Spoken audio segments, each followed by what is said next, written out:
Jeritan memecah kesunyian di lobi mewah Hotel Istana Diraja yang bertaraf 5 bintang.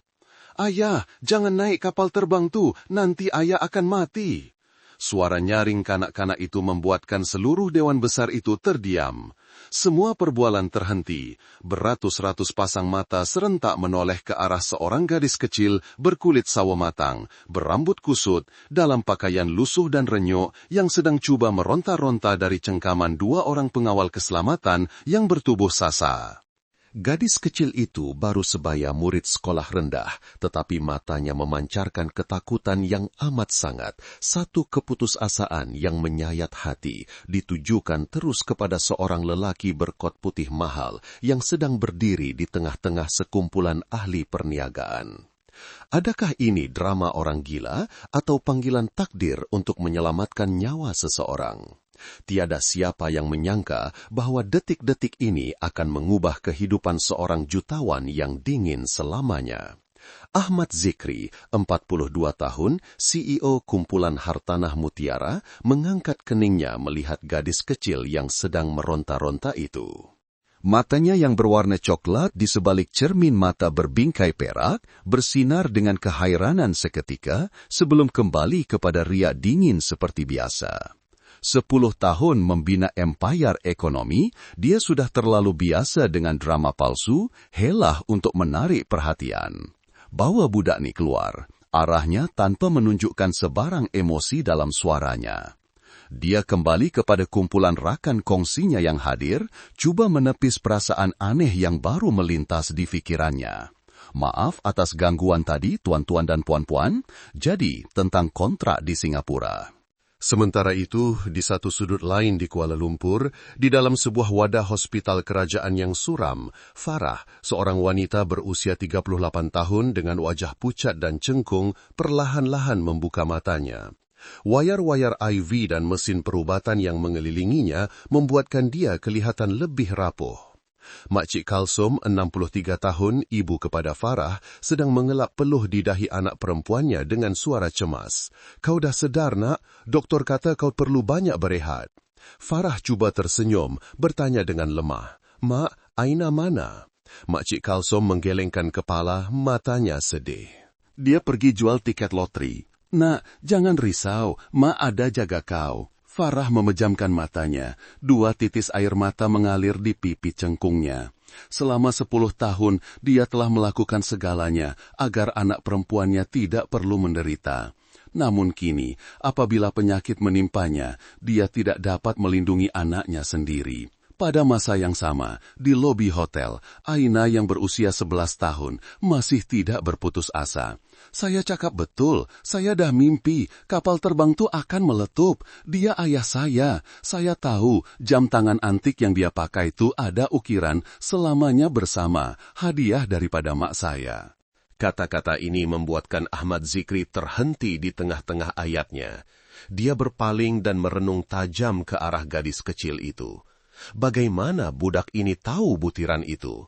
Jam tangan Patek Philippe antik dengan ukiran di dalam penutupnya adalah rahsia pribadi, hadiah perkahwinan daripada bekas istrinya yang tidak pernah dikongsi dengan sesiapa.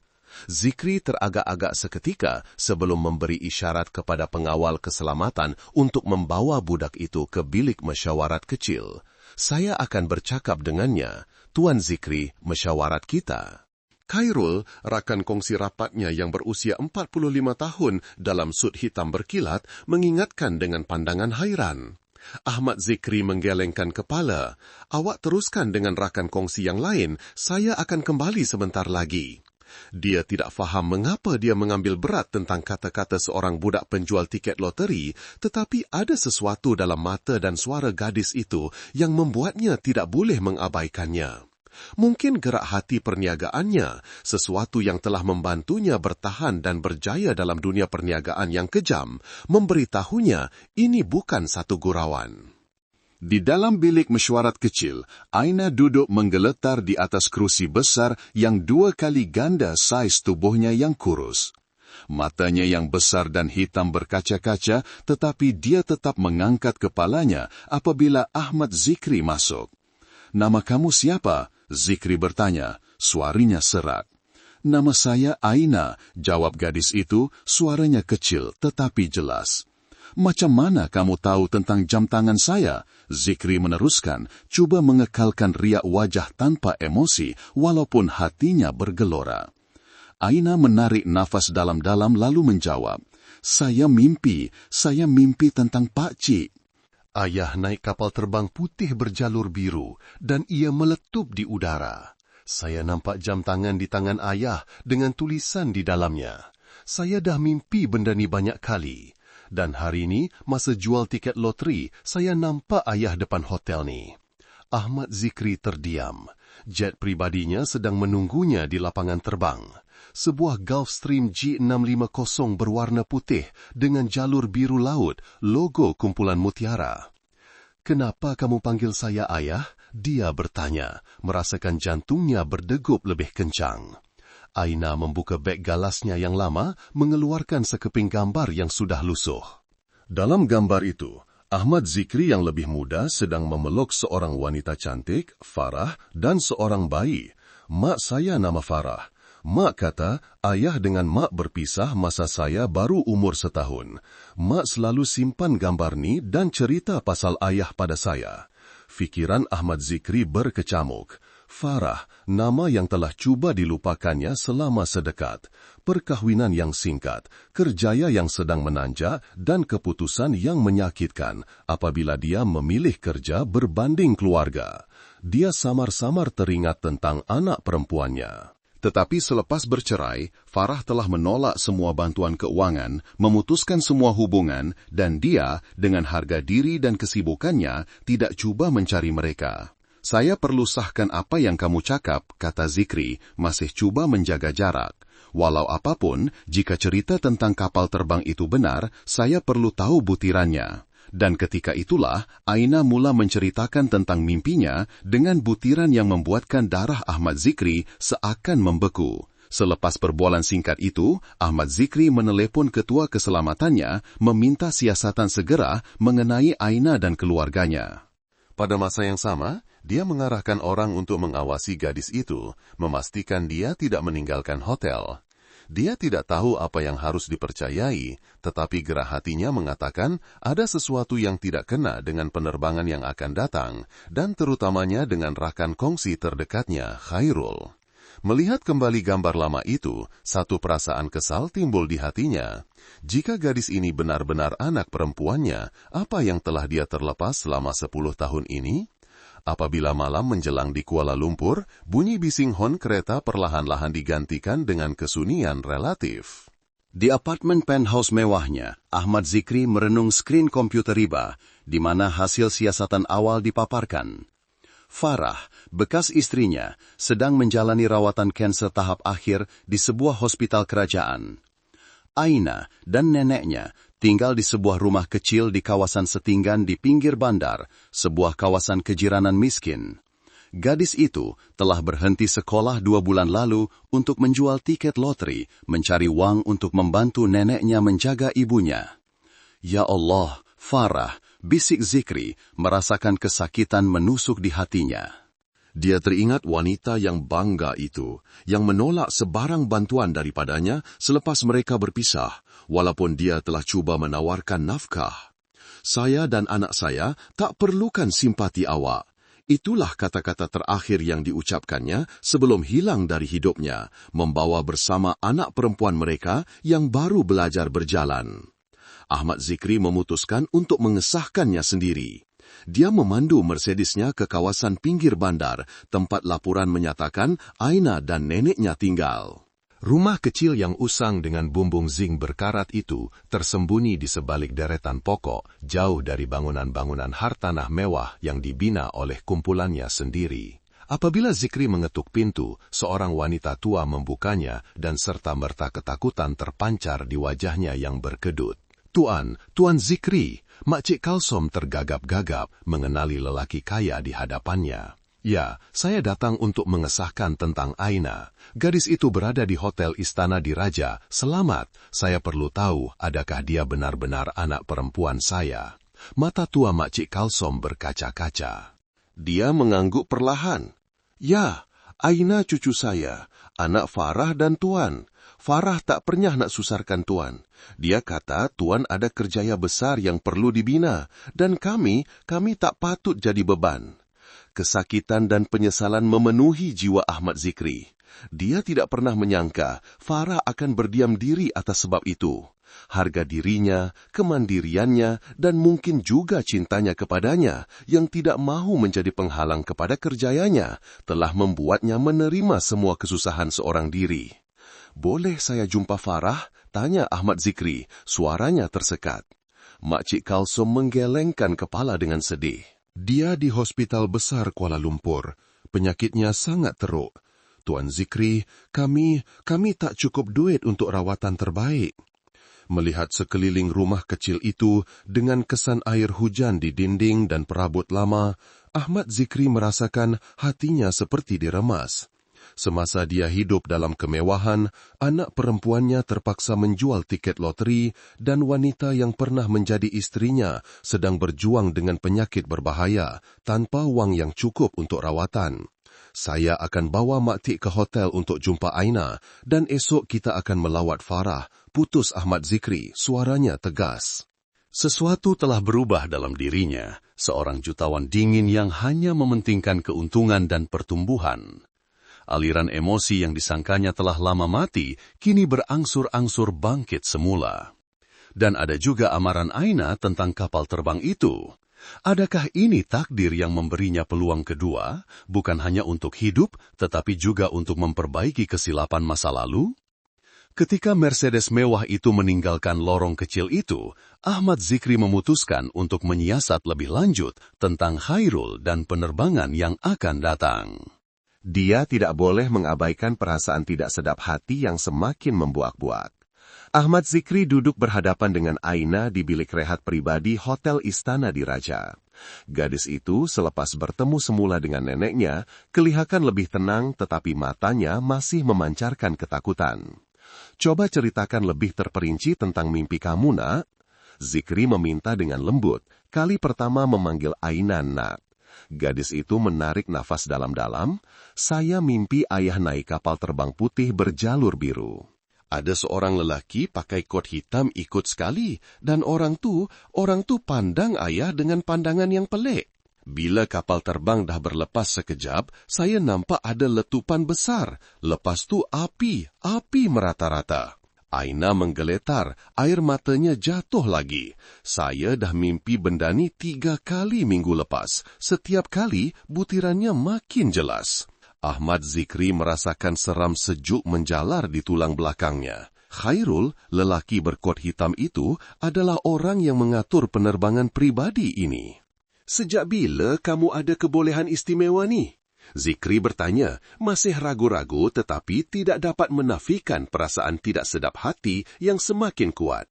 Aina memandang neneknya lalu menjawab, "Sejak saya umur 8 tahun. Kali pertama saya mimpi pakcik penunggang motosikal sewa hujung lorong kena kemalangan. Dan 2 hari kemudian benda tu jadi betul.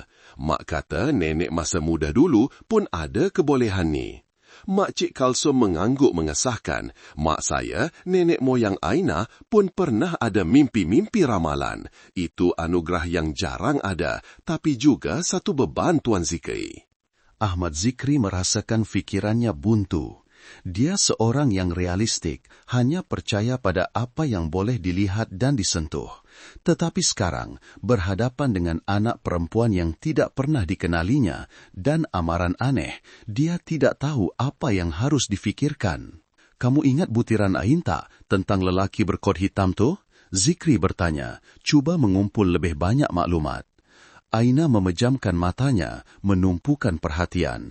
"Saya nampak dia masukkan sesuatu dalam bagasi ayah, benda kecil warna hitam, dan dia senyum, senyuman yang dingin. Dia tak naik kapal terbang dengan ayah." Ahmad Zikri merasakan jantungnya berdegup lebih laju. Bom. Mungkinkah Khairul, rakan kongsi rapatnya selama 7 tahun, mahu membunuhnya? Atas sebab apa? Zikri mengambil teleponnya untuk menelefon ketua keselamatannya, tetapi kemudian berhenti. Dia tiada bukti, hanya berdasarkan cerita tentang mimpi. Adakah sesiapa akan percaya padanya? Semasa Ahmad Zikri sedang ragu-ragu, teleponnya berdering. Ia adalah Khairul. Zikri, awak kat mana? Rakan kongsi dari Singapura sedang tunggu mesyuarat seterusnya. Dan saya nak ingatkan awak, esok kita kena ada di Singapura pukul 9 pagi untuk tanda tangan kontrak. Suara Khairul kedengaran mesra, tetapi ada sesuatu yang tidak kena. Zikri mengerutkan dahi. Saya ada urusan peribadi sikit. Awak teruskan mesyuarat. Khairul, saya sedang pertimbangkan untuk tangguhkan penerbangan esok. Talian di sebelah sana senyap seketika. Kemudian suara Khairul menjadi cemas. Tangguh, tak boleh. Awak tahu betapa pentingnya kontrak ni. $3 bilion, Zikri. Kalau kita tak sampai tepat pada masanya, mereka akan beralih kepada rakan kongsi lain. Saham kita akan jatuh menjunam dan awak tahu kita sedang hadapi masalah aliran tunai. Ahmad Zikri meletakkan telefon. Rasa syaknya semakin meningkat. Khairul tidak pernah menunjukkan kebimbangan sebegitu tentang menangguhkan mesyuarat. Dan masalah aliran tunai? Kumpulan Mutiara sedang dalam fasa pembangunan terbaik dengan kecairan yang banyak. Dia berpaling kepada Aina dan Makcik Kalsom. Kamu berdua tinggal di sini. Saya perlu semak beberapa maklumat. Zikri meninggalkan bilik, menelefon ketua pegawai kewangannya, Lina. Tolong semak semua transaksi besar dan laporan kewangan dalam 6 bulan lepas, terutamanya yang berkaitan dengan Khairul, dan minta bahagian IT pantau email dan mesej dia. Saya perlukan segera. Apabila Ahmad Zikri kembali ke bilik Aina, dia melihat gadis itu sedang berbual dengan neneknya, kelihatan lebih tenang. Aina, pernah tak mak ceritakan tentang ayah? Dia bertanya, duduk di sebelah gadis itu. Aina menangguk. Mak selalu cerita. Mak kata ayah seorang yang bijak dan bercita-cita tinggi. Mak kata ayah perlukan ruang untuk bina kerjaya dan kami tak patut jadi beban. Makcik Kalsum menambah, Farah selalu cakap baik pasal tuan pada Aina. Dia tak pernah biarkan budak tu fikir buruk pasal ayahnya. Ahmad Zikri merasakan kesakitan di hatinya. Selama ini, dia fikir Farah membencinya. Tetapi, rupa-rupanya dia sentiasa melindungi imejnya di mata anak perempuan mereka. Ayah, Aina tiba-tiba bersuara, suaranya bergetar. Saya teringat satu benda lagi. Dalam mimpi, saya nampak lelaki berkot hitam tu bercakap dengan seorang perempuan. Mereka sebut pasal insurans dan saham ayah. Ahmad Zikri merasakan darahnya membeku. Khairul adalah orang yang memujuknya untuk membeli polisi insurans yang besar tidak lama dahulu dengan syarikat sebagai beneficiari sekiranya sesuatu berlaku kepadanya. Saya perlu ke hospital jumpa mak kamu, Zikri memutuskan. Berdiri, kita pergi sekarang. Hospital besar Kuala Lumpur pada waktu malam kelihatan suram. Bau ubat pembasmi kuman yang kuat menusuk hidung ketika Ahmad Zikri, Aina dan Makcik Kalsom masuk ke wad. Terbaring di atas katil dengan tubuh kurus dan pucat adalah Farah, wanita yang pernah menjadi segalanya bagi Zikri. Walaupun diuji penyakit, kecantikan semula jadinya masih terserlah di wajahnya yang cengkung. Mak, Aina dah bawa ayah balik. Aina berlari ke tepi katil, memegang tangan ibunya. Farah perlahan-lahan membuka matanya. Pandangannya yang kabur perlahan-lahan menjadi fokus. Apabila dia mengenali lelaki yang berdiri di ambang pintu, matanya terbeliak kerana terkejut dan keliru. Zikri, suaranya lemah seperti hembusan nafas. Ahmad Zikri melangkah mendekat, emosi yang membuak-buak membuatnya tidak terkata. 10 tahun sejak kali terakhir mereka bertemu, dan kini wanita yang pernah dicintainya sepenuh hati terbaring di situ, berjuang dengan penyakit yang dahsyat sementara dia hidup dalam kemewahan tanpa mengetahui kesakitannya. Farah, abang tak tahu. Zikri berkata dengan suara tersekat. Farah tersenyum lemah. Aina dah jumpa awak. Budak tu kata dia mimpi awak dalam bahaya. Awak tak patut ada kat sini, Zikri. Awak ada musyawarah penting. Walaupun pada saat ini, dia masih memikirkan kerjanya terlebih dahulu. Awak tahu tak, selama 10 tahun ni, tak sehari pun abang tak teringatkan awak. Ahmad Zikri duduk di tepi katil dengan lembut memegang tangan Farah yang kurus. Semua keangkuhan dan kedinginan seorang jutawan lenyap.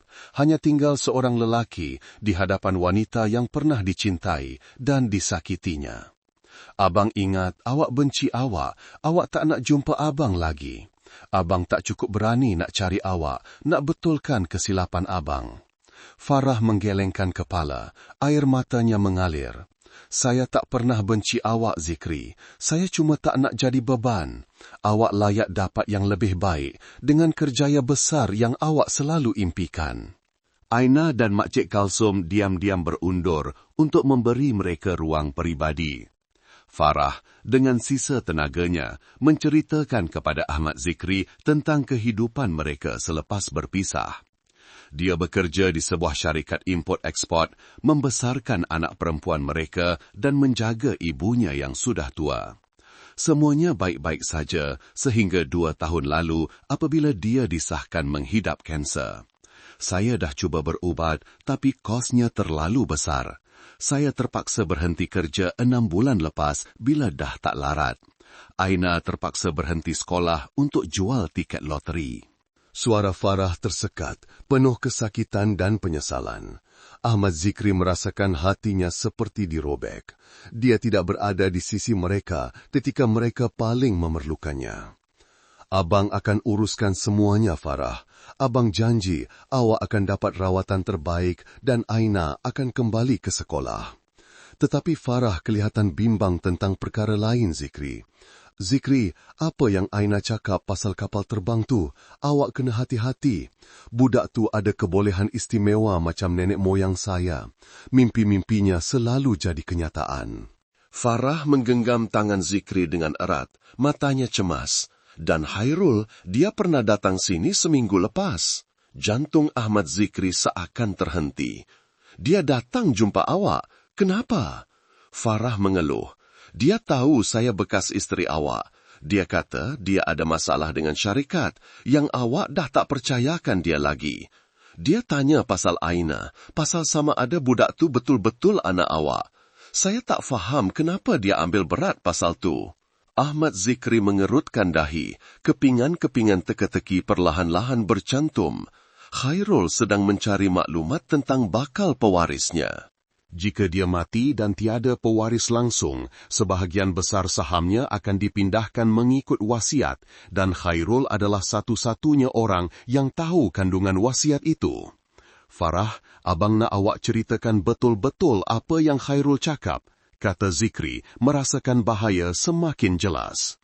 Apabila Farah menceritakan semula perbualan itu, Ahmad Zikri semakin yakin dengan konspirasi Khairul. Dia merancang untuk bunuh abang. Zikri membuat kesimpulan, suaranya dingin. Dia nak pastikan tak ada pewaris yang boleh ancam kedudukannya lepas abang mati. Wajah Farah pucat, awak kena lapor polis. Tetapi Ahmad Zikri mengelengkan kepala. Abang tak ada bukti kukuh, cuma syak wasangka dan mimpi Aina. Abang perlu tangkap dia secara langsung. Apabila malam menjelang, Ahmad Zikri meninggalkan hospital dengan keazaman baru. Dia telah mengatur agar Aina dan Makcik Kalsum tinggal di hospital bersama Farah dengan pengawal peribadi berkawal. Dia tidak boleh mengambil risiko membiarkan Hairul mendekati keluarganya, terutamanya apabila dia telah memutuskan untuk berhadapan dengan pengkhianat itu. Dalam perjalanan pulang ke hotel, telefon Zikri berdering. Ya, daripada ketua pegawai keuangannya, Tuan Zikri, saya dah jumpa sesuatu. Ada banyak transaksi mencurigakan dalam 6 bulan lepas. Encik Hairul secara rahsia telah memindahkan sejumlah besar saham kepada nama orang lain. Dan nampaknya dia sengaja cuba jatuhkan nilai saham syarikat melalui transaksi tersembunyi. Ahmad Zikri merasakan kemarahannya membuak-buak, hantar semua maklumat tu pada saya dan semak polisi insurans yang saya tandatangani baru-baru ni. Tengok siapa beneficiari sebenarnya. Apabila tiba di hotel, Ahmad Zikri menerima satu lagi panggilan daripada rakan lamanya dalam industri penerbangan. Zikri, aku dah periksa jet tu macam yang kau minta. ada tanda-tanda tak normal dalam sistem bahan api, bukan kerosakan semula jadi, tapi disebabkan oleh campur tangan manusia. Kalau berlepas, kapal terbang tu akan hadapi masalah serius selepas terbang lebih kurang 30 minit. Ahmad Zikri berasa seram sejuk, mimpi Aina perlahan-lahan menjadi kenyataan. Terima kasih kawan, jangan cakap pada sesiapa pasal ni, aku akan uruskan. Zikri memutuskan untuk berhadapan dengan Khairul, tetapi dia perlu berhati-hati. Musuhnya bukan sahaja berbahaya, tetapi juga terlalu bijak untuk meninggalkan bukti yang jelas. Malam itu, di dalam bilik hotel yang mewah, Ahmad Zikri tidak dapat melelapkan mata.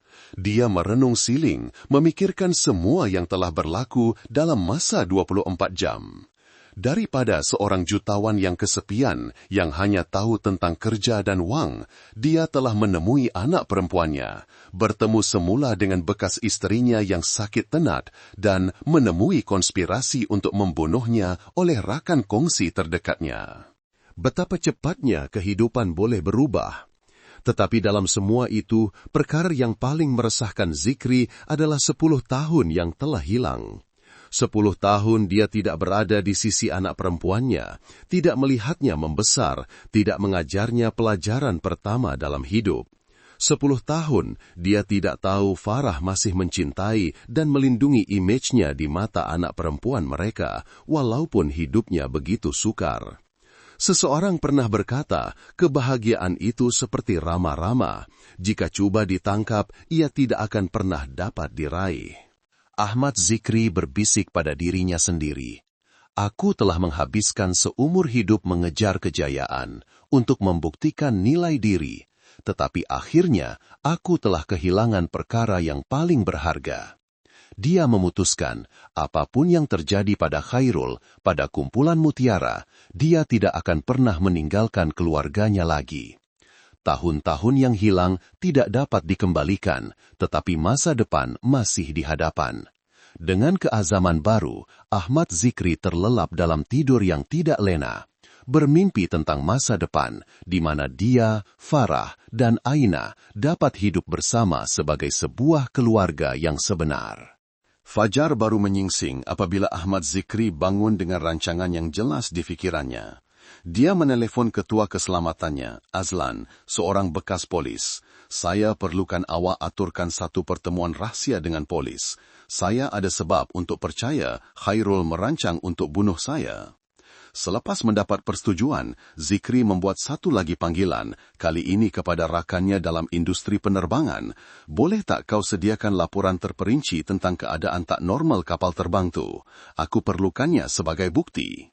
Semuanya sedang diatur, tetapi Ahmad Zikri tahu dia sedang bermain satu permainan yang berbahaya. Kira-kira pukul 9 pagi, semasa Zikri sedang bersiap untuk meninggalkan hotel untuk ke hospital, Khairul muncul di pintu biliknya. Hai Zikri, Khairul tersenyum, riak wajahnya mesra seperti biasa, tetapi matanya dingin luar biasa. Saya tertanya-tanya kenapa awak tak jawab telepon. Rakan kongsi dari Singapura sangat tidak sabar. Kapal terbang dah sedia, kita patut berlepas lebih awal dari yang dirancang. Ahmad Zikri cuba mengekalkan riak wajah tenang. Maaf Khairul, saya ada masalah pribadi sikit, tapi jangan risau, saya akan sampai di lapangan terbang tepat pada masanya. Khairul merenung Zikri dengan teliti, seolah-olah coba membaca fikirannya. Masalah pribadi ada kaitan dengan budak penjual tiket loteri semalam kah? Ahmad Zikri merasakan jantungnya berdegup lebih kencang, tetapi tetap tenang. Tak juga, cuma beberapa perkara perlu diselesaikan. Macam mana awak tahu pasal budak tu? Khairul mengangkat bahu, satu hotel nih tengah bercakap pasal tu. Seorang budak penjual tiket loteri masuk, menjerit pada awak, lepas tu entah macam mana dibawa masuk ke bilik VIP. Agak menarik kan? Nada suaranya kedengaran acuh tak acuh, tetapi Ahmad Zikri dapat merasakan ketegangan yang tersembunyi. Ya, memang agak menarik. Zikri menjawab mengambil kodnya. Nanti saya cerita pada awak. Sekarang saya kena pergi selesaikan urusan sikit. Jumpa di lapangan terbang pukul 2 petang. Khairul mengangguk, berganjak ke tepi untuk membiarkan Zikri keluar, tetapi matanya tidak lepas dari Zikri. Jangan lupa bawa dokumen kontrak Zikri. Dan saya dah aturkan pemandu untuk jemput awak, jadi jangan pandu kereta sendiri ya. Ahmad Zikri tersenyum kelat. Terima kasih, tapi saya akan pandu sendiri. Jumpa nanti. Meninggalkan hotel, Ahmad Zikri segera menelpon Azlan. Khairul dah datang jumpa saya. Dia dah mula syak, kita kena percepatkan rancangan. Kemudian dia memandu terus ke hospital di mana Aina, Makcik Kalsom dan Farah sedang menunggu. Sebaik sahaja melangkah masuk ke wad, Zikri menyedari ada sesuatu yang tidak kena. Aina sedang menangis, Makcik Kalsum sedang memujuk cucunya, manakala Farah pula pucat lesi. Kebimbangan jelas terpancar di wajahnya. Ada apa ni? Zikri bertanya, merasa cemas. Budak tu mimpi lagi, jawab Farah. Suaranya bergetar. Kali ini lebih terperinci. Bukan setakat kapal terbang meletup, Aina nampak Khairul berdiri sebelah seorang perempuan, sama-sama tengok berita pasal kematian awak, dan mereka ketawa. Ahmad Zikri berpaling kepada Aina. Kamu nampak perempuan tu macam mana? Aina mengesat air matanya. Dia tinggi, rambut pendek, pakai baju cantik sangat. Dia panggil lelaki itu abang sayang dan cakap sesuatu pasal akhirnya bebas. Ahmad Zikri segera mengenali siapa wanita itu. Kim Lina, setiausaha pribadi Khairul, orang yang selalu dirasakannya ada sesuatu yang tidak kena. Kamu nampak apa-apa lagi tak? Apa-apa yang boleh bantu ayah buktikan rancangan jahat mereka? Aina memejamkan matanya, cuba mengingati. Saya nampak mereka cakap pasal saham, pasal nak ambil alih syarikat. Dan ada satu dokumen yang lelaki itu risau sangat, takut orang jumpa. Ahmad Zikri mengangguk, semuanya semakin jelas. Dia berpaling kepada Farah. Abang akan selesaikan hal ni, awak jangan risau. Farah memegang tangan Zikri. Saya tahu apa yang awak kena buat, tapi hati-hati. Khairul bukan orang yang mudah ditangani. Ahmad Zikri menggenggam tangannya dengan lembut. Abang janji akan kembali dengan selamat. Dan lepas tu, kita akan mulakan hidup baru. Dia berpaling kepada Aina dan Makcik Kalsom. Kamu berdua tinggal di sini. Jangan tinggalkan hospital sampai saya balik. Pengawal akan ada di luar pintu.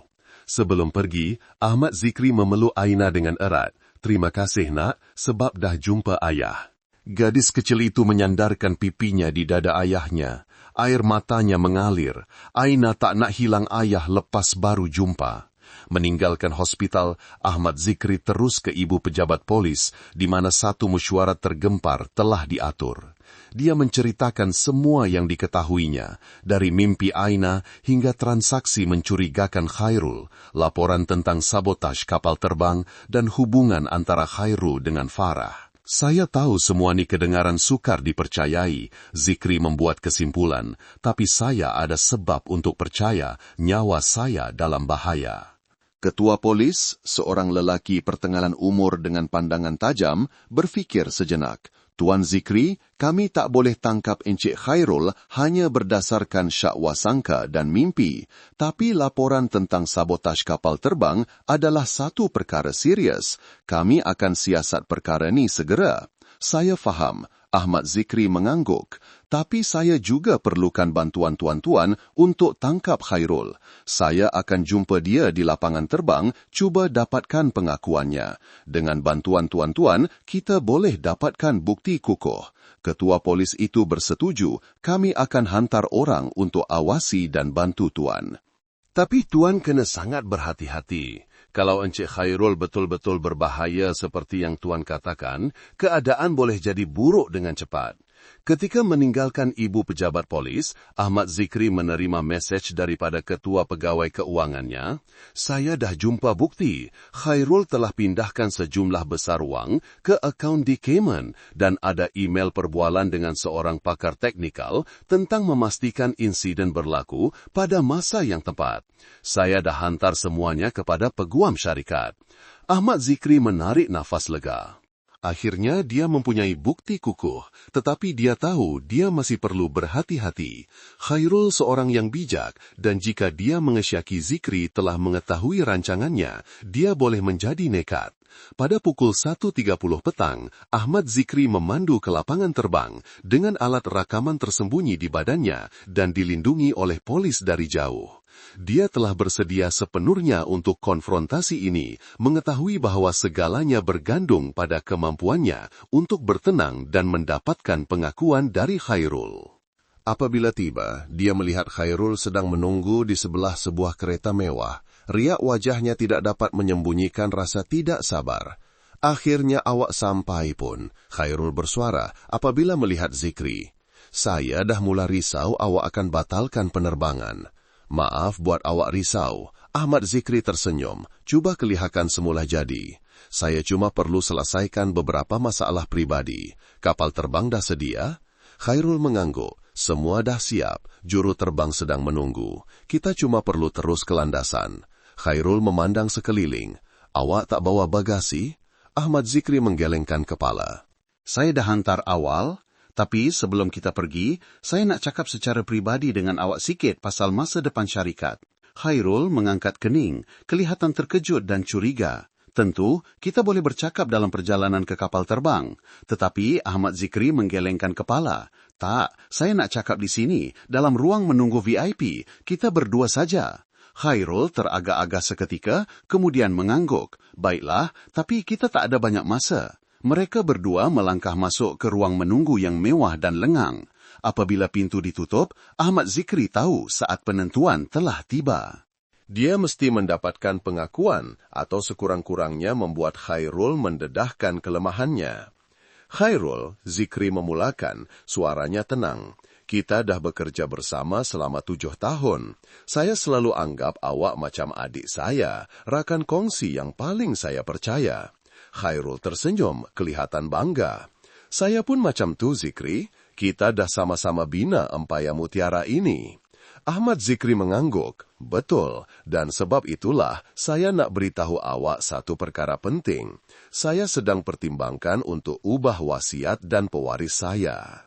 Khairul terhenti. Matanya sekilas memancarkan kebimbangan, kemudian cepat-cepat kembali normal. Oh, itu keputusan yang mengejutkan. Ada sebab apa-apa ke awak tiba-tiba fikir pasal ni? Ahmad Zikri memandang tepat ke mata Khairul. Saya baru dapat tahu yang saya ada seorang anak perempuan. Khairul cuba berlagak terkejut. Betulkah? Macam mana awak tahu dia betul-betul anak awak? Ahmad Zikri tersenyum. Budak penjual piket loteri semalam tu, anak saya dengan Farah, bekas istri saya. Wajah Khairul berubah, walaupun hanya sekelip mata. Farah, awak dah jumpa dia semula? Ahmad Zikri mengangguk. Ya, dan kebetulan Farah beritahu saya awak dah lawat dia minggu lepas. Khairul terkejut, tetapi cepat-cepat bertenang. Ya, saya kebetulan tahu dia sedang dirawat di hospital besar. Sebagai kawan awak, saya rasa saya patut melawat. Baik betul hati awak, Ahmad Zikri berkata, nadanya sinis. Tapi saya tertanya-tanya kenapa awak tak pernah sebut pasal ni pada saya dan kenapa awak ambil berat sama ada Aina tu anak saya atau tidak. Khairul mula kelihatan tidak selesa. Zikri, kita tak ada banyak masa. Kapal terbang sedang menunggu. Tetapi Ahmad Zikri tidak berganjak. Kita ada banyak masa. Dan saya ada satu lagi soalan. Awak tahu apa-apa tak pasal keadaan kapal terbang kita? Kenapa ia ada tanda-tanda disabotaj pada sistem bahan apinya? Kali ini Khairul tidak dapat menyembunyikan rasa terkejut dan paniknya. Dia bangun. Saya tak tahu apa yang awak cakapkan. Kalau awak syak kapal terbang ada masalah, kita boleh tangguhkan penerbangan. Ahmad Zikri juga bangun, melangkah mendekati Khairul. Saya dah tahu semuanya, Khairul. Tentang rancangan awak nak bunuh saya, ambil alih syarikat. Saya tahu tentang transaksi tersembunyi, tentang wang yang banyak di Cayman, tentang awak sengaja jatuhkan harga saham, dan saya tahu tentang hubungan awak dengan Kim Lina. Wajah Khairul pucat lesi, kemudian bertukar merah kerana marah. Awak tak boleh buktikan apa-apa. Ahmad Zikri menggelengkan kepala. Saya dah ada semua bukti yang diperlukan. Email, transaksi bank, laporan teknikal tentang sabotaj kapal terbang. Awak dah kalah, Khairul. Baik awak mengaku semuanya. Khairul tiba-tiba ketawa. Satu tawa yang dingin dan menakutkan. Jadi, budak tu dah beritahu awak pasal mimpi dia? Tak sangka, aku dah berhati-hati macam ni, tapi dikalahkan oleh seorang budak penjual tiket loteri. Kenapa, Khairul? Ahmad Zikri bertanya. Cuba bertenang walaupun jantungnya berdegup kencang. Kita rakan kongsi, kawan. Saya percayakan awak, berikan awak segalanya. Kenapa awak nak khianati saya? Khairul memandang Zikri, matanya penuh kebencian. Sebab kau ada segalanya, Zikri. Kau sentiasa jadi pemenang. Semua orang pilih kau, kagum dengan kau, termasuklah Farah. Kau tahu tak, aku dah cintakan dia sebelum kau muncung, tapi dia cuma pandang kau. Ahmad Zikri terkejut dengan pengakuan itu. Awak kenal Farah sebelum saya? Khairul ketawa sinis. Ya, aku kejar dia masa zaman universiti. Tapi lepas tu kau muncul dengan cita-cita besar dan bakat yang cemerlang. Dan semua yang aku buat tak ada makna lagi. Aku bersumpah akan kalahkan kau. Dan bila dapat peluang bekerja dengan kau, aku nampak itu jalan terbaik untuk balas dendam.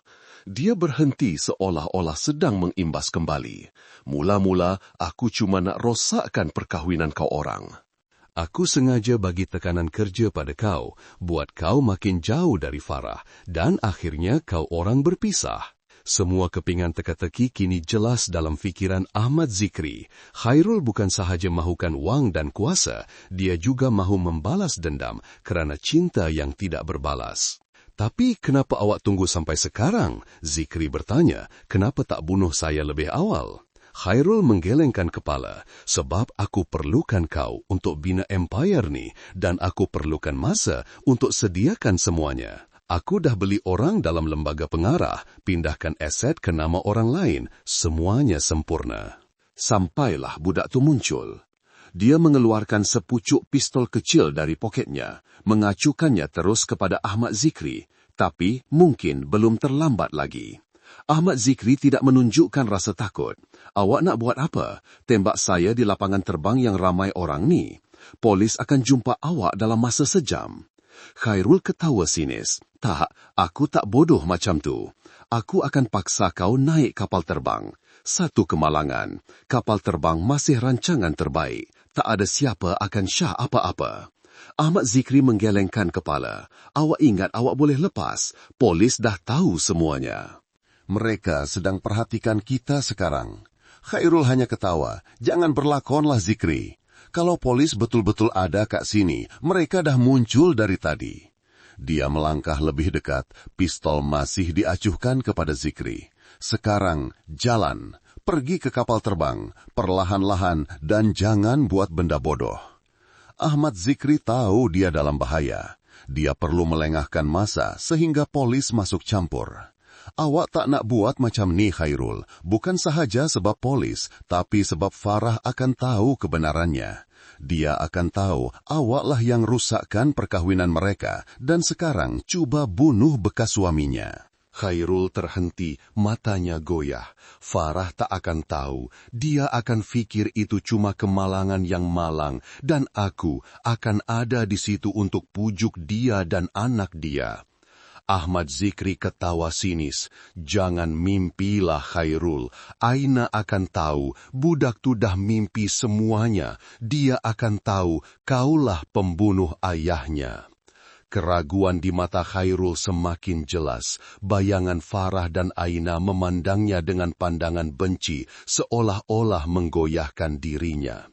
Tepat pada saat itu, pintu ruang menunggu terbuka. Sekumpulan polis bersenjata menyerbu masuk. Pistol diacukan kepada Khairul. Polis, letak senjata! Khairul berpaling, terkejut. Untuk seketika, dia seolah-olah mahu menekan picu, tetapi kemudian perlahan-lahan menurunkan pistolnya, tahu bahwa dia telah kalah.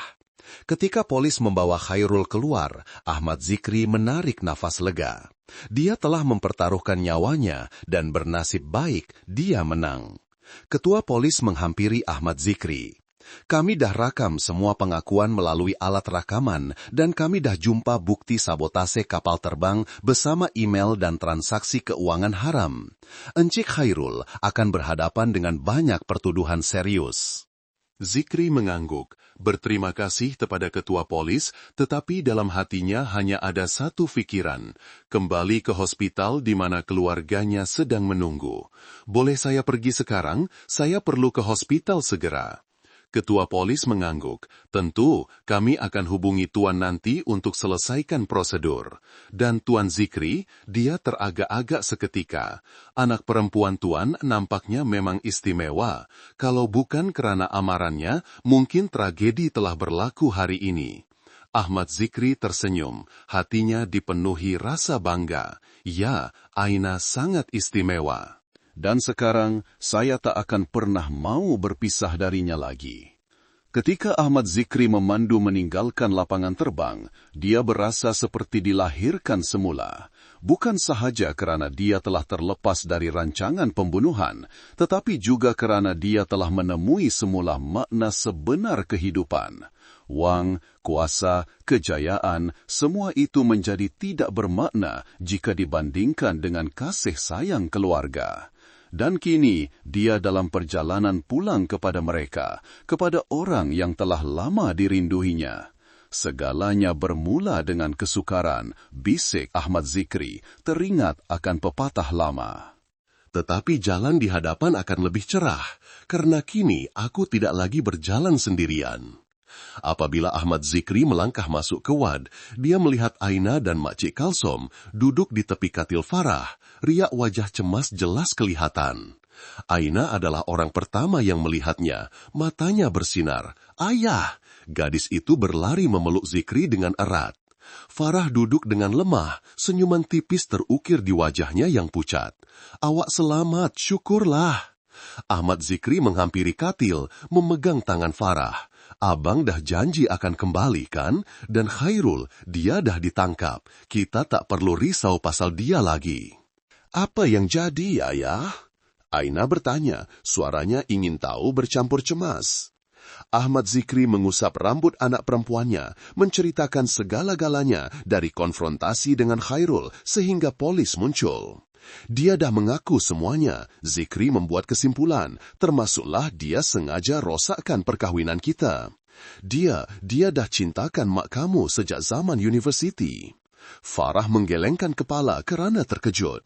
Saya tak pernah tahu. Khairul cuma kawan belajar, tak lebih dari itu. Bila dia hubungi saya baru-baru ni, saya ingat dia cuma nak tolong.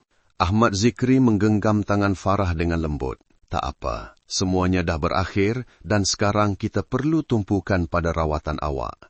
Dia berpaling kepada doktor yang berdiri di sudut bilik. Doktor, saya nak tahu semua kaedah rawatan terbaik untuk isteri saya, tak kira kosnya. Doktor itu mengangguk. Kami akan sediakan satu pelan rawatan komprehensif Tuan Zikri. Tapi saya perlu beritahu, keadaan Puan Farah sangat serius. Kita perlukan rawatan yang agresif dan mungkin juga pembedahan. Kos bukan masalah, tegas Ahmad Zikri, suaranya mantap. Kami akan buat apa saja untuk selamatkan dia. Doktor itu mengangguk, meninggalkan bilik untuk menyediakan pelan rawatan. Ahmad Zikri kembali kepada Farah, Aina dan Makcik Kalsom. Mulai sekarang, kita akan bersama. Saya akan sewa sebuah apartmen dekat hospital untuk senang jaga Farah. Aina akan kembali ke sekolah dan saya akan pastikan kita semua ada kehidupan yang stabil. Farah memandang Zikri, matanya berkaca-kaca. Awak tak perlu buat semua ni, Zikri. Saya tak nak jadi beban. Ahmad Zikri menggelengkan kepala dengan tegas. Awak tak pernah jadi beban, Farah. Awak wanita yang abang cintai, ibu kepada anak abang. Abang dah terlepas 10 tahun dan abang tak nak terlepas walau seminit pun lagi. Aina yang berdiri di sebelah tidak dapat menahan air matanya. Aina selalu impikan hari ini, bila keluarga kita dapat bersama semula. Dalam beberapa hari berikutnya, Ahmad Zikri mengatur segalanya untuk dapat berada di sisi keluarganya. Dia menyewa sebuah apartemen mewah berhampiran hospital dengan kemudahan lengkap untuk Aina dan Makcik Kalsom. Dia juga mencari sekolah yang baik untuk Aina dan memastikan gadis itu mempunyai semua yang diperlukan untuk mengejar pelajaran. Dalam urusan kerja, dia menyerahkan lebih banyak tanggungjawab kepada pengarah eksekutif yang dipercayai agar dapat meluangkan lebih banyak masa di sisi Farah di hospital. Dia malah menjemput pakar terkemuka dari luar negara untuk memberi rundingan mengenai kes Farah. Awak buat lebih dari yang sepatutnya. Farah berkata ketika Ahmad Zikri membawa sejambak bunga segar dan hadiah kecil pada suatu pagi. Saya tak perlukan semua ni. Zikri tersenyum. Abang tahu, tapi abang nak buat. Selama 10 tahun, abang tak ada peluang untuk menyayangi dan menjaga awak dan Aina. Sekarang abang nak tebus masa yang hilang. Farah memandangnya dengan pandangan lembut. Saya tak pernah berhenti cintakan awak, Zikri. Walaupun kita berpisah, saya selalu ceritakan pada Aina perkara-perkara hebat tentang ayahnya. Ahmad Zikri merasakan hatinya hangat dengan perasaan Farah. Bagaimana dia masih boleh mencintainya selepas semua yang berlaku, selepas bertahun-tahun dia tiada. Abang tak layak dapat cinta awak. Dia berbisik, memegang tangannya. Tapi abang janji akan cuba jadi lelaki yang layak untuk awak dan Aina mulai sekarang. Farah tersenyum. Saya percaya awak. Saya selalu percaya awak. Suatu petang, ketika Aina sudah tidur dan Makcik Kalsum telah pulang ke apartmen, Ahmad Zikri duduk di tepi katil Farah, berbual tentang tahun-tahun yang telah berlalu. Abang dah bina empayar perniagaan, tapi hilang perkara yang paling berharga. Dia mengeluh. Abang sangka kejayaan dan wang akan bawa kebahagiaan, tapi sebenarnya abang cuma rasa kosong setiap kali balik ke apartmen mewah yang dingin tu. Farah memandangnya dengan pandangan memahami. Setiap orang ada definisi kebahagiaan sendiri, Zikri. Mungkin awak perlukan masa untuk sedar akan hal itu. Dan sekarang abang dah sedar, kata Ahmad Zikri dengan suara tegas. Kebahagiaan adalah bila dapat bersama awak dan Aina, dapat tengok dia membesar, belajar, jadi wanita hebat macam ibunya, dapat pegang tangan awak setiap pagi bila bangun tidur, dan tahu abang tak lagi keseorangan. Farah tersenyum, air matanya mengalir. Saya cuma takut saya tak ada cukup masa untuk kongsi kebahagiaan tu dengan awak dan Aina. Ahmad Zikri menggenggam tangannya dengan erat. Jangan cakap macam tu, Farah. Awak akan sembuh. Abang janji, abang akan buat apa saja guna semua sumber yang ada. Awak kena kuat. Untuk Aina, untuk abang dan untuk diri awak sendiri. Farah mengangguk, cuba menahan air mata. Saya akan cuba. Untuk kita semua. Ahmad Zikri menunduk dengan lembut mencium dahinya. Itu saja yang abang nak dengar. Dan Farah, bila awak dah sihat, abang nak kita kahwin semula. Buat semuanya dengan betul dari mula. 2 minggu kemudian, Farah dibawa ke bilik bedah untuk pembedahan. Ahmad Zikri, Aina dan Makcik Kalsum duduk di ruang menunggu, berpegangan tangan, berdoa dan berharap. Mak akan okey kan, Ayah? Aina bertanya, suaranya bergetar. Zikri mengangguk. Cuba kelihatan yakin walaupun hatinya sangat cemas. Ya sayang, mak wanita paling kuat yang pernah ayah kenal. Dia akan berjaya melaluinya.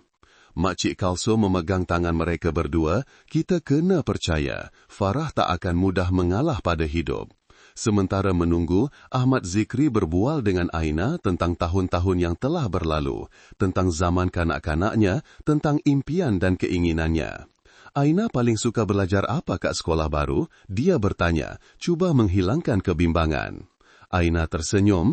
Aina suka matematik dan sastra. Cikgu kata Aina ada bakat menulis. Ahmad Zikri mengangguk, bangga, macam mak kamu lah. Mak kamu dulu pandai menulis. Ayah masih simpan surat-surat cinta yang dia tulis untuk ayah masa zaman universiti. Aina ingin tahu, betul ke macam mana ayah dengan mak jumpa? Ahmad Zikri tersenyum mengimbas kembali. Ayah jumpa mak di satu majlis pelancaran buku. Mak kamu pelajar sastra. Ayah pula usahawan muda yang bercita-cita tinggi. Kami macam 2 dunia yang berbeza. Tapi ada sesuatu pada mak kamu yang buat ayah tak boleh alihkan pandangan. Zikri berhenti. Teringat saat pertama kali melihat Farah, gadis muda dalam baju kurung putih bersih dengan rambut hitam panjang dan mata yang bersinar dengan kebijaksanaan. Mak, kamu bijak, cantik dan ada hati yang baik. Ayah jatuh cinta pada mak kamu pada pandangan pertama. Ketika Ahmad Zikri sedang bercerita, dokter bedah muncul di pintu ruang menunggu. Mereka bertiga bangun serentak, jantung berdebar-debar. Pembedahan dah selesai. Dokter itu memberitahu, riak wajahnya serius tetapi tidak terlalu tegang. Kami dah buang ketumbuhan utama dan beberapa tisu yang terjejas.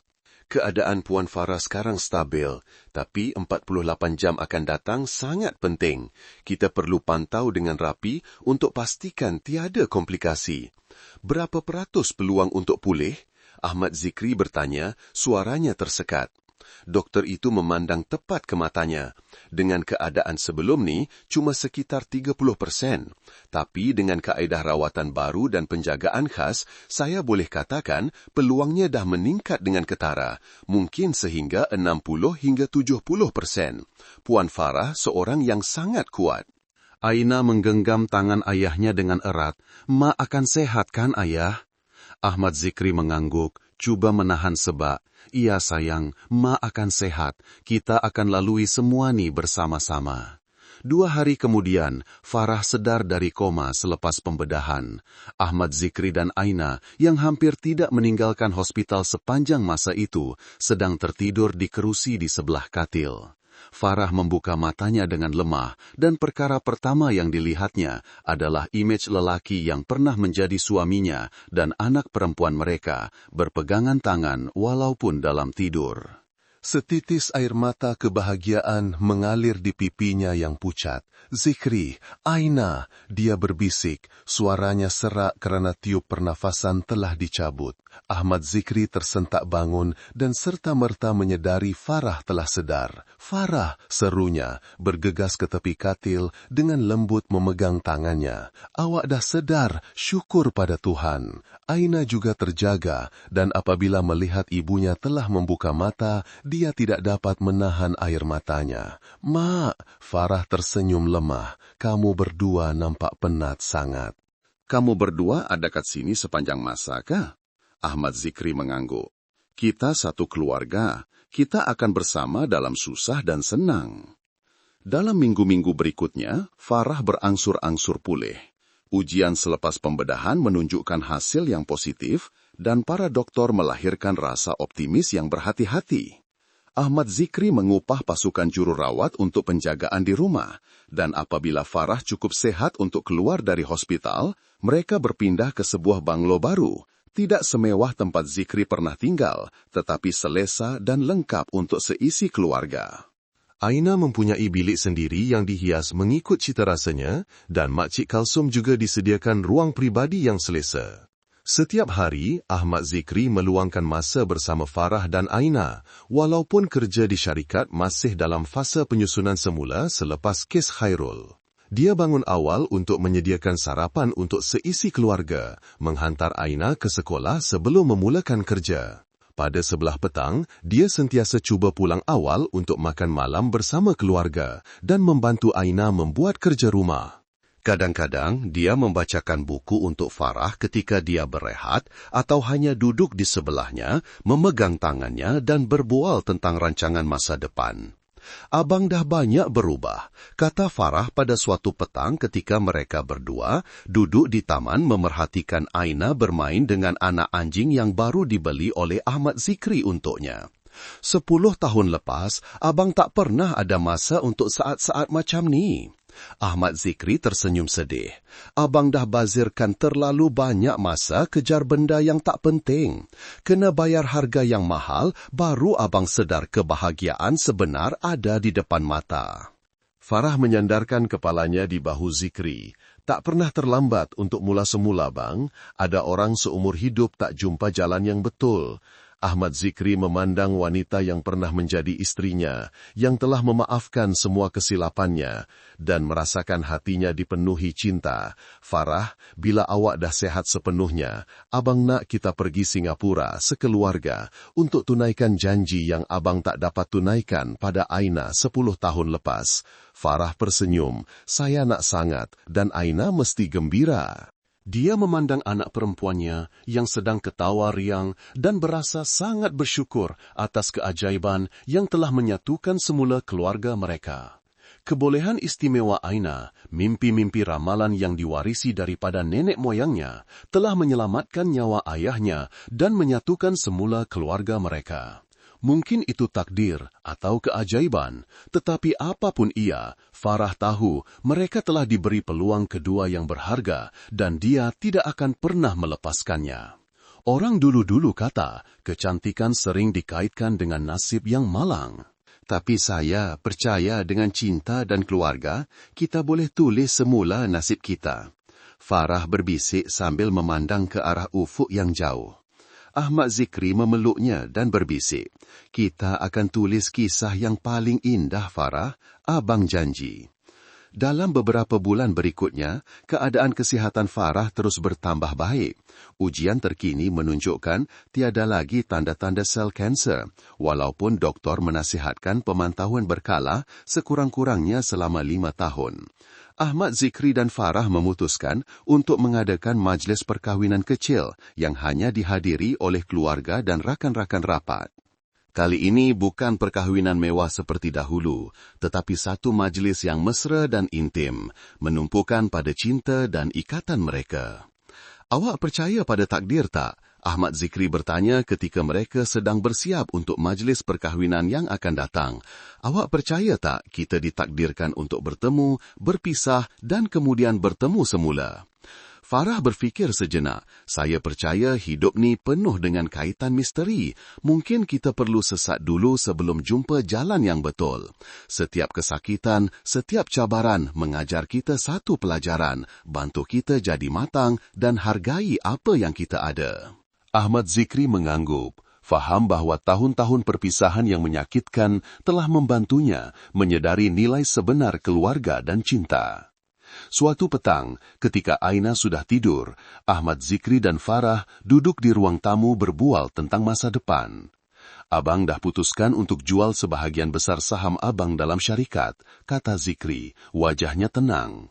Abang akan simpan cukup untuk pastikan hidup kita selesa, tapi abang dah tak nak habiskan seluruh masa dan fikiran untuk kerja lagi. Farah terkejut, abang pasti? Kumpulan mutiara tu seluruh hidup abang? Ahmad Zikri mengelengkan kepala. Tak, Farah. Awak dan Aina yang seluruh hidup abang. Abang ambil masa 10 tahun untuk sedar akan hal tu dan abang tak nak bazirkan walau sesaat pun lagi. Farah memeluk suaminya. Air matanya mengalir. Saya sayang abang, Zikri. Saya selalu sayang abang, walaupun kita berjauhan. Ahmad Zikri menyandarkan pipinya di rambut isterinya yang wangi. Abang pun sayang awak, Farah, dan abang akan habiskan sisa hidup abang untuk buktikan semua tu. Setahun kemudian, dalam penerbangan ke Singapura, Ahmad Zikri duduk di antara Farah dan Aina, berpegangan tangan dengan dua wanita paling penting dalam hidupnya. Dia memandang keluar tingkap ke arah awan putih yang berarah dan merasakan ketenangan yang tidak pernah dirasanya sebelum ini. Dia telah menjual 70% sahamnya dalam kumpulan mutiara, mengekalkan jawatan sebagai penasihat strategik, tetapi tidak lagi terlibat dalam pengurusan harian. Wang dari penjualan saham itu sebahagiannya digunakan untuk menubuhkan sebuah yayasan amal untuk membantu kanak-kanak miskin dan pesakit kanser, dan selebihnya untuk memastikan kehidupan yang stabil untuk keluarganya. Ayah, Aina, yang kini berusia 12 tahun, bersuara. Aina dah tak mimpi benda-benda menakutkan lagi. Ahmad Zikri berpaling kepada anak perempuannya, tersenyum. Bagusnya, sayang. Macam mana mimpi kamu sekarang? Aina menggenggam tangan ayahnya dengan erat. Sekarang, Aina cuma mimpi benda-benda gembira. Aina mimpi kita melancong satu dunia, mimpi mak sehat dan mimpi ayah selalu senyum. Farah, yang telah pulih sepenuhnya selepas perjuangan panjang dengan penyakit, tersenyum gembira. Mungkin sekarang kamu mimpi masa depan kita, Aina. Dia mengusap rambut anak perempuannya, dan masa depan tu nampak sangat cerah. Ahmad Zikri memandang isteri dan anaknya, hatinya dipenuhi cinta dan kesyukuran. Abang dah belajar, katanya dengan suara yang tenang. Kebahagiaan sebenar bukan terletak pada kejayaan atau wang. Ia terletak pada saat-saat macam ni, bila kita bersama, sehat dan penuh kasih sayang. Juruterbang mengumumkan pesawat akan mendarat di Singapura. Aina dengan teruja memandang keluar tingkap. Matanya bersinar melihat bandar moden di bawah cahaya matahari petang. Aina akan dapat tengok zoo, Universal Studios dan Gardens by the Bay macam dalam buku gambar. Dia berkata dengan gembira. Ahmad Zikri tersenyum. Betul sayang, dan banyak lagi. Ini cuma permulaan untuk banyak lagi pengembaraan keluarga kita. Ketika pesawat perlahan-lahan turun, Farah menggenggam tangan suaminya dengan erat. Bertuahnya sayang, Zikri, kita sangat bertuah. Ahmad Zikri mengelengkan kepala. Bukan tuah Farah, ini takdir. Kita diberi peluang kedua dan abang tak akan sia-siakannya. Dia berpaling kepada Aina, mencium dahinya. Terima kasih nak, sebab sudah jumpa ayah. Sebab sudah selamatkan nyawa ayah dan satukan semula keluarga kita. Aina tersenyum ceria. Aina tak buat apa-apa pun ayah, Aina cuma ikut kata hati.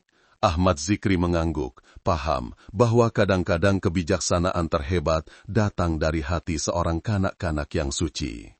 Seorang ahli falsafah pernah berkata, apabila hati jernih, seluruh dunia menjadi jernih. Dia memetik. Kamu dah ajar ayah satu pelajaran berharga tentang cinta dan keberanian. Pesawat mendarat dengan lancar di lapangan terbang Changi. Ketika mereka bertiga melangkah keluar dari pesawat berpegangan tangan, mereka bukan sahaja memulakan percutian keluarga, tetapi juga satu babak baru dalam hidup mereka. Satu babak yang penuh dengan cinta, penghargaan dan kesyukuran. Aina dengan kebolehan istimewanya tidak lagi takut akan mimpi. Sebaliknya, dia belajar menggunakannya untuk membantu orang lain, sama seperti bagaimana dia menyelamatkan ayahnya. Di pusat peranginan yang mewah tetapi selesa, apabila malam menjelang dan Aina telah tidur nyenyak, Ahmad Zikri dan Farah berdiri di balkoni memandang bandar Singapura yang gemerlapan. Farah, Zikri berkata dengan lembut, Abang dah fikir lama pasal ni. Abang nak kita buka satu pusat sokongan untuk keluarga yang ada anak-anak istimewa macam Aina. Bukan sahaja kanak-kanak yang boleh meramal, tapi semua kanak-kanak yang ada bakat dan keperluan khas. Farah berpaling kepada suaminya, matanya bersinar dengan kebanggaan. Itu idea yang hebat bang, kita boleh tolong banyak keluarga. Ahmad Zikri mengangguk. Betul, abang nak guna sisa hidup abang bukan sahaja untuk sayangi keluarga kita, tapi juga untuk bantu orang lain.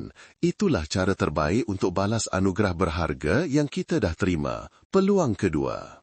Farah menyandarkan kepalanya di bahu suaminya. Saya bangga sangat dengan abang Zikri. Abang dah matang dan banyak berubah. Ahmad Zikri tersenyum. Semuanya sebab awak dan Aina. Kamu berdua dah ajar abang makna sebenar kejayaan dan kebahagiaan. Ketika fajar menyingsing di bandar Singapura, memancarkan cahaya keemasan ke atas bangunan dan jalan raya, Ahmad Zikri tahu bahawa satu babak baru benar-benar telah bermula, bukan hanya untuk keluarga kecilnya, tetapi juga untuk semua orang yang akan mereka sentuh di masa hadapan.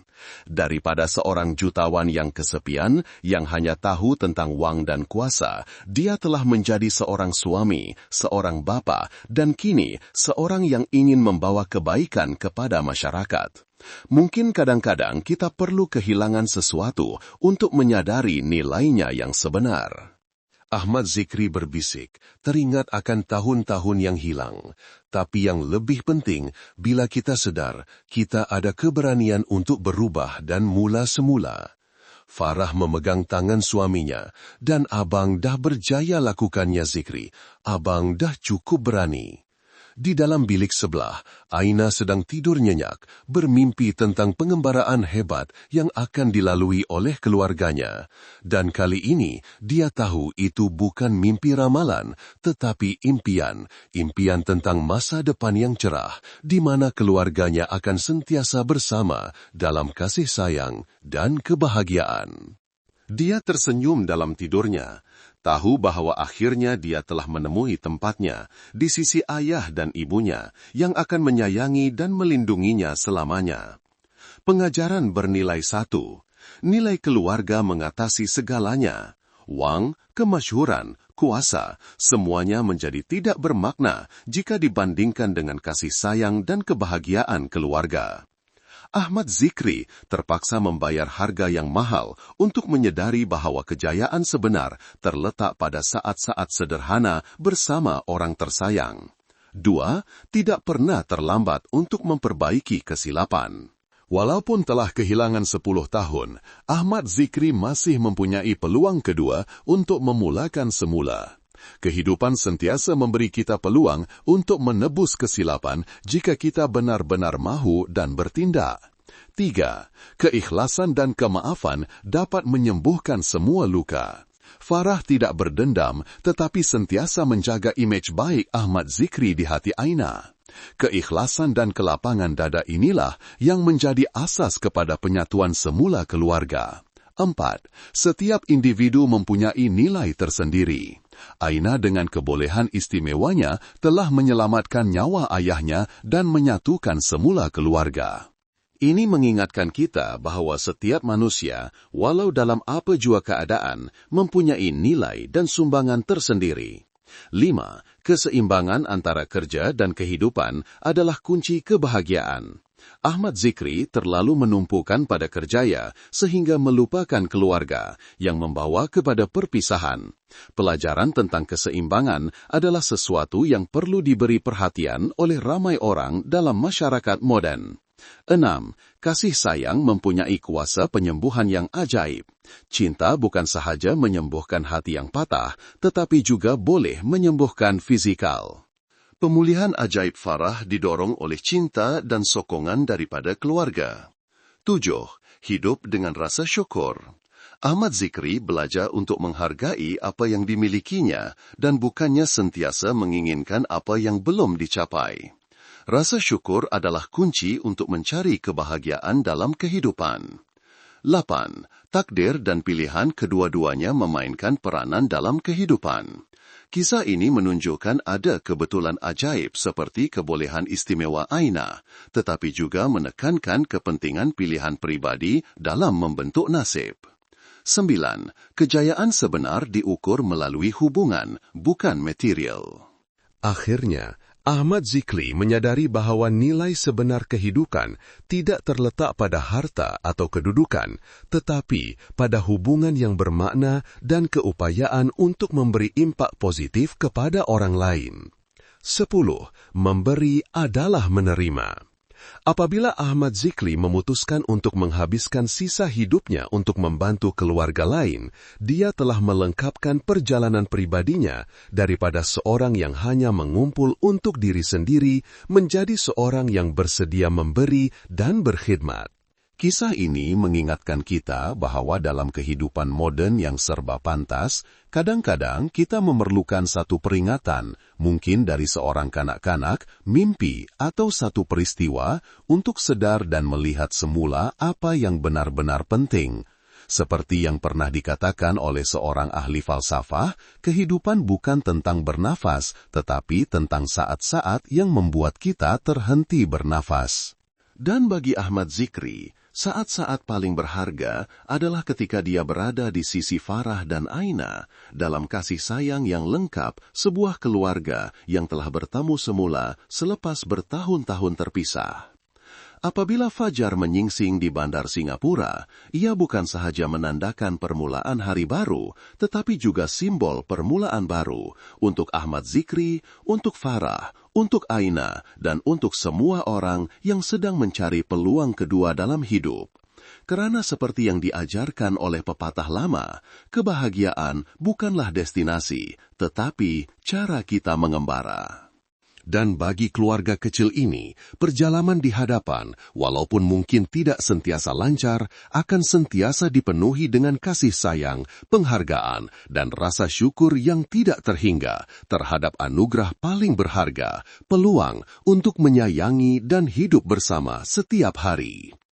Para hadirin yang dihormati, perjalanan hidup sentiasa mengandungi pelajaran berharga. Terima kasih kerana meluangkan masa bersama T-Story untuk menaroka kisah-kisah kemanusiaan. Sila suka, langgan, dan kongsi untuk menyebarkan kebaikan. Hai semua, terima kasih kerana sudi mendengar sehingga tamat. Saya nak tahu, Anda semua yang sedang menonton ini dari mana ya? Coba tinggalkan nama negeri atau negara Anda di ruangan komen. Seronok juga kalau kita dapat saling mengenali. Apa pendapat Anda tentang cerita tadi? Adakah ia menarik atau ada bahagian yang paling Anda suka? Saya amat hargai setiap maklum balas daripada Anda semua. Apa-apapun, saya doakan semoga Anda semua sentiasa berada dalam keadaan sehat, selamat, dan dipermudahkan segala urusan. Jaga diri baik-baik di mana sahaja Anda berada. Dan akhir sekali, jika Anda sendiri mempunyai kisah menarik atau pengalaman pribadi yang ingin dikongsikan bersama kami, jangan segan-segan untuk tulis di ruangan komen di bawah. Mana tahu cerita Anda boleh menjadi inspirasi untuk semua.